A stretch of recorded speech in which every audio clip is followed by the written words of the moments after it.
Hi friends, welcome to Ratnasri kitchen. ఈరోజు మనం Andhra special కంద కోడిగుడ్డు పులుసుని తయారు చేసుకుంటున్నామండి.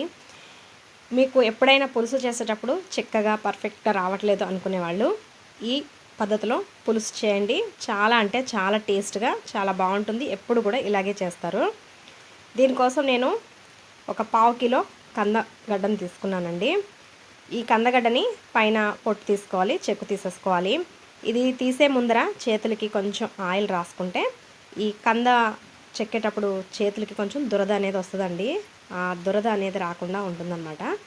చేతులకు కొంచెం ఆయిల్ రాసుకుని దీనిపైన పొట్టుని మొత్తం తీసేసి కొంచెం పెద్ద పెద్ద ముక్కలుగా ఉండేటట్టుగా కట్ చేసుకొని తీసుకోవాలి. ముక్కలు కొంచెం పెద్దగా ఉంటేనే పులుసులో చిదిరైపోకుండా ఉంటాయన్నమాట. మీకు చూపిస్తున్న విధంగా ఈ సైజులో పెద్ద పెద్దగా ముక్కల కింద కట్ చేసుకుని వీటిని ఒక గిన్నెలోకి వేసుకోండి.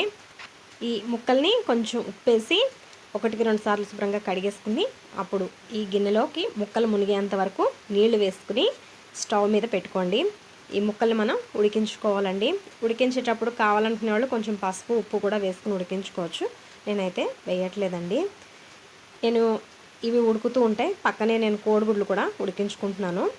మనకి చింతపండు నానబెట్టేసుకోవాలండి. ఒక పెద్ద నిమ్మకాయ సైజ్ అంతా చింతపండుని తీసుకుని ముందే నానబెట్టేసుకుని పెట్టుకోవాలి. వేడి నీళ్ళు వేసుకుంటే తొందరగా నానుతుందండి. నానబెట్టుకుని పక్కన పెట్టుకోండి.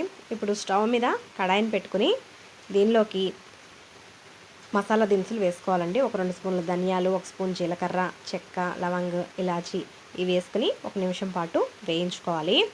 ఇవి వేగిన తర్వాత దీనిలోకి 1 స్పూన్ తర్బూజా గింజలండి, అదే పుచ్చగింజలు అంటారు కదా, వాటిని వేసుకోవాలి. ఒక 2 స్పూన్లు ఎండు కొబ్బరి పొడి, ఒక 1/2 స్పూను గసగసాలు వేసుకుని వీటిని కూడా మరొక నిమిషం పాటు కలుపుకుంటూ వేయించుకోండి.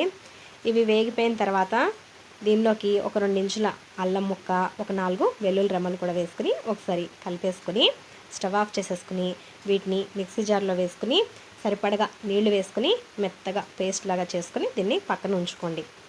మీ దగ్గర పుచ్చగింజలు ఉంటే వేసుకోండి, లేకపోతే వేసుకోకపోయినా పర్వాలేదు. ఎండు కొబ్బరి వేసుకుంటే సరిపోతుందండి. ఇది పేస్ట్ కింద చేసుకొని పక్కన ఉంచుకోండి. ఇప్పుడు కంద ఉడికిందేమో చూసుకుందాము. చూడండి, కంద మెత్తగా ఉడికిపోయింది. దీన్ని స్టవ్ ఆఫ్ చేసేసుకుని ఈ నీళ్లు వంచేసుకుని కంద ముక్కల్ని పక్కన ఉంచుకోండి. ఇప్పుడు స్టవ్ మీద కడాయి పెట్టుకుని దీనిలోకి ఒక 2-3 గరిటెల వరకు ఆయిల్ వేసుకోండి. మనం ఉడికించి పెట్టుకున్న కోడిగుడ్లని పొట్టు తీసేసుకుని వాటికి పసుపు రాసుకుని ఈ ఆయిల్లో వేసుకుని ఫ్రై చేసుకోవాలండి.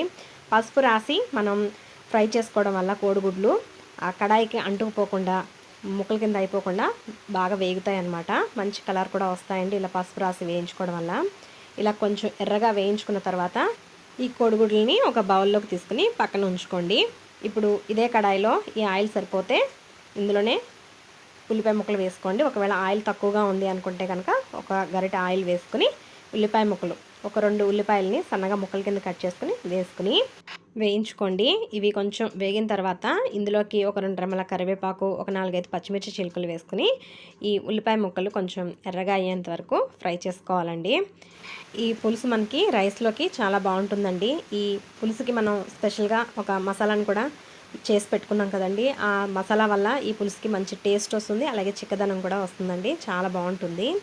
ఈ ఉల్లిపాయలు ఇలా ఎర్రగా వేగిన తర్వాత గ్రైండ్ చేసి పెట్టుకున్న ఈ మసాలా ముద్దని ఇందులో వేసుకుని వేయించుకోవాలి. ఒక 2 నిమిషాల పాటు వేయించుకుంటే దీనిలో ఉన్న పచ్చివాసన అంతా పోతుందన్నమాట.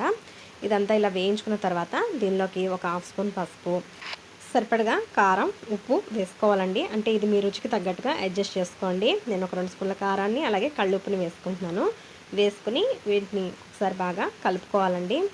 దీన్ని ఒక 2 నిమిషాల పాటు ఫ్రై చేసుకోవాలన్నమాట. ఈ మసాలా అంతటిని ఇలా ఫ్రై చేసుకుంటూ ఉంటే దీనిలో నుంచి ఆయిల్ అనేది కొంచెం ఇలా బయటకు వదులుతున్నట్టు కనిపిస్తుంది అనమాట.